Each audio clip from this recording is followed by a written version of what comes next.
موږ به اوله دا خبرو کو چې سوره یاسین ته قلب القرآن ولې وایي. د لمانځه ذکر په سوره یاسین کې نشته. ته به موږ ته په سوره یاسین چې د رمضان د روزې ذکر مخته نصیره. چېرته به په سوره یاسین چې موږ ته د حج ذکر مخته نصیره. بیا دا چرنګې زړه ده. نحمده ونصلي على رسوله الكريم. اما بعد فاعوذ بالله من الشيطان الرجيم. بسم الله الرحمن الرحيم. ياسين والقرآن الحكيم إنك لمن المرسلين على صراط مستقيم. صدق الله العظيم. سورة یاسین دا مکی سورت تا. مکی سورت پښتو چې معنا دادا چې دای له هجرت نه مخکې نازل سلای ده. په دې چې 83 آیاتونه دي. سوره یاسین ته قلب القرآن وایي چې دای د قرآن پاک زړه ده. لکه څرنګه سوره رحمان ته هغه پښتو چې ناوه د قرآن وایي زینت القرآن ته وایي. موږ به اوله دا خبرو کو چې سوره یاسین ته قلب القرآن ولې وایي. زړه په وجود چې یوه اهمه حصه وي چې کله کار پرېږدي بیا ټول وجود کار پرېږدي. پته ولګېدله چې سوره یاسین د ټول قرآن زړه ده. اوس که موږ سوره یاسین رواړو موږ ته به چېرته د اقیمو الصلاة واللفظ په چې میلاو نسي. د لمانځه ذکر په سوره یاسین کې نسته.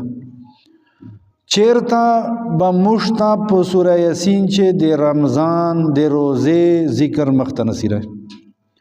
چېرته به په سوره یاسین چې موږ ته د حج ذکر مخته نسي رہی.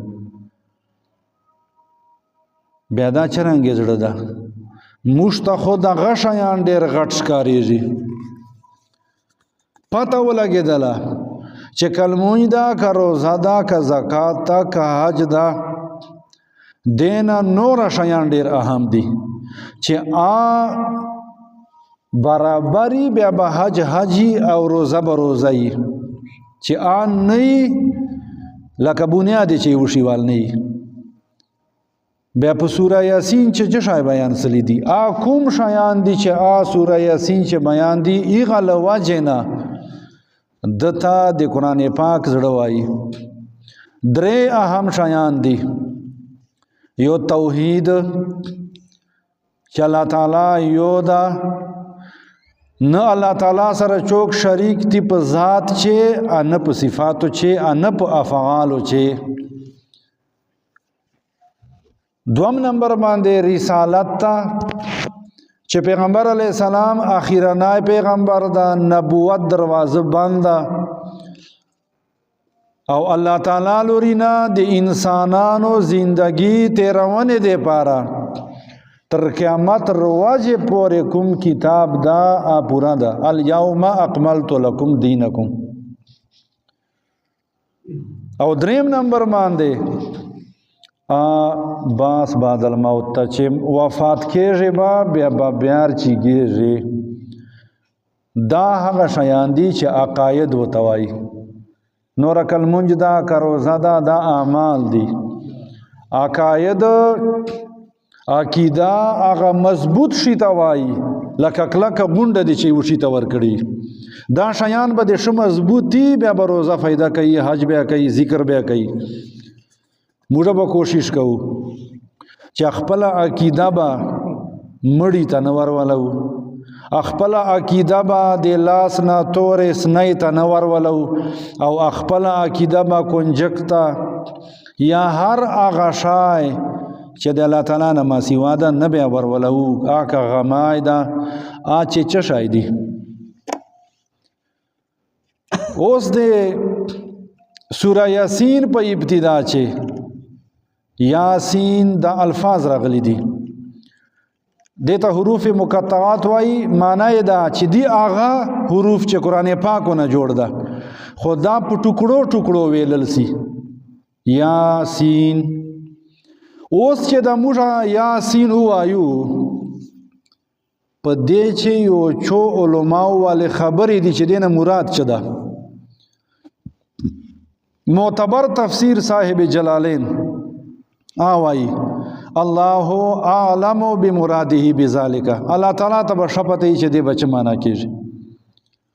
ابو بکر صدیق فرمای رضی الله تعالی عنہ چې د حروف مقطعات دا الله تعالی د رسول مانچه پټه خبرې دي چاته پته نسته.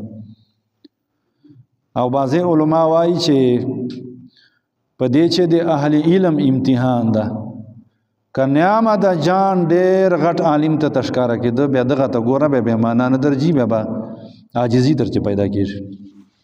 بله معنا یې دا ده چې په حبشي ژبې چې انسان ته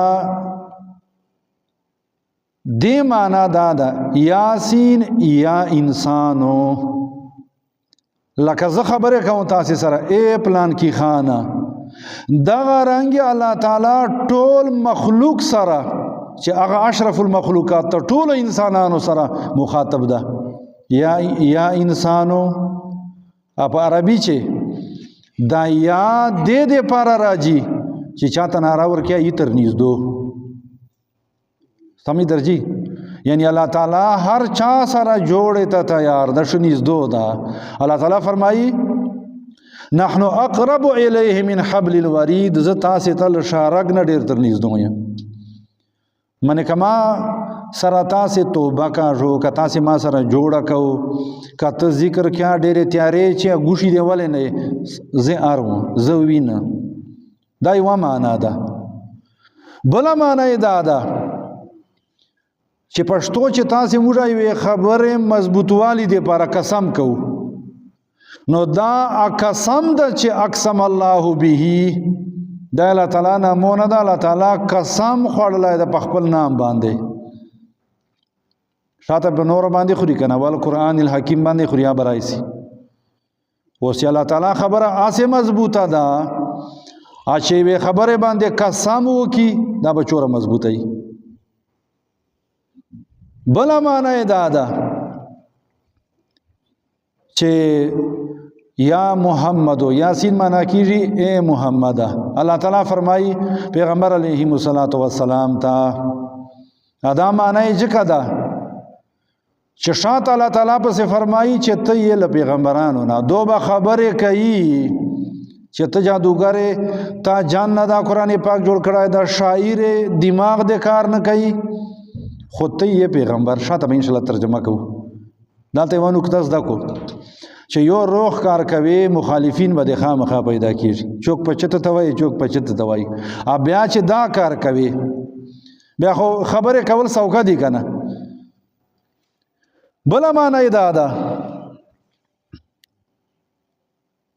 یا رجلو.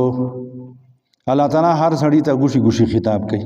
انسانانو چې خو ټول رالل که نه یا رجلو چې هر سړی ګوشي ګوشي راغی. اوس که موږ ته یې مینې کالر وکړه پس ځل سیخې په فیسبوک ورکوو چې خبرې مو سره وکړلې علاقایي مسایلو باندې سره وغږېدلو. نو مقصد دا ده چې الله تعالی موږ تاسې ته هر یوه ته ګوشي ګوشي خبر کوي. بله خبره دا ده چې سره د دې چې موږ هر قسمه ګناه کوو الله تعالی بیا ښه په خوږه نامو بللو. داسې نه لکه د موږ نامونه سره خرابوو چې یو سړی کوم ګناه کوي نام یې دالې چې کوو. او بل قول دا ده چې دا یې د قرآن پاک نامونه یو نام ده. اوس په معنا چې کومې وجې مو وویلې چې کومې سره معنا برابروي معنا یې صحیح کېږي. والقرآن الحکیم الله تعالی فرمایي که قسم والا معنی وکړي یعنی ما د قسمی په قرآن پاک باندې مې دی قسم الحکیم. کچېرې قرآن پاک چې د کوم الفاظ دي قاف را حمزه سي بیا مې معنا داسي چې ټولې دنیا چې ډېر تلاوت د کېږي کچره د قرآن پاک الفاظ و آغا ماده قاف را نون سی بیا کرن شکر تا وای بیا د قرآن پاک ټول مضامین داسې وبل سره ټچ دي اگر کا اول مکی صورتونه پکار و خودی مدنی خود هر صورت د هر آیات خپل منچ ربط تسره الحکیم مخشموی معنی کړی دي یو معنی ادا ده چې حکیم معنا چې فائدہ ټوله تا ته په چې استعمال چکه ټوله فائدہ تا ته لکه د وی اخره نو تب ور سره شسي چې قران پاک باندې عمل وکي واړه فائدہ بتاتی چې چا عمل په باندې وک کومه خبر وته کوي بلا انک لمن المرسلین بشکا اے پیغمبره ته چې لمن المرسلین لئیغه خلقو نه چې آل جلیسلی دی یو معنا بیا داسي چې بشکا تل مرسلینو نه یې اپسی خلاره باندې او بل معنا بیا داسي سي چې بشکا تل ایغه لجلسلو خلقو نه یې ارسلوا علی طریقه مستقیمه چې ایغه تیوسی خلار ورکړل سلی ده اوس موږ تاسو ته څه فائدہ ده پچې دی آیات چې ادا ده چې کومه وایو چې موږ روغ زندگی تیر کو کامیابی حاصله کو په دنیا چې آخرت چې بیا قرآن مطابق موږ زندگی تیر کو بیا کله کله موږ ته زین چې دا خبر روا چې کنه قرآن پاک دا وایي چې بیا ته دنیاوی سبق ما وایا چې د چوره ترغیب قرآن پاک ورکی بل کتاب نه ورکی چې چوره د ریسرچ وال آکه په انسانی وجود چې دا آکه په مزکه چې په کوم مخلوق چې دا الله تعالی ورکی دوره بل چوک نه ورکی او چې وسړی خپل کوشش نه کوي خو بل خبر ده د معاملاتو سمون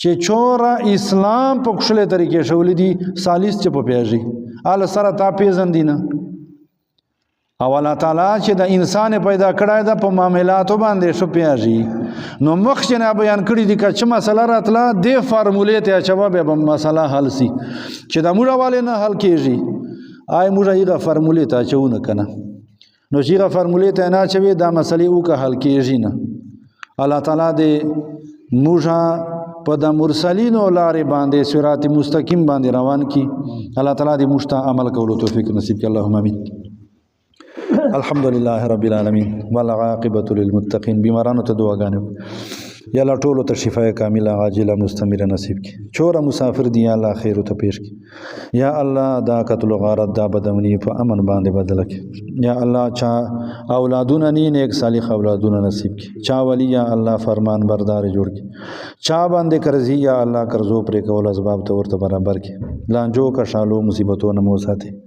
اخیرا خاتمه په ایمان کې وصلی الله تعالی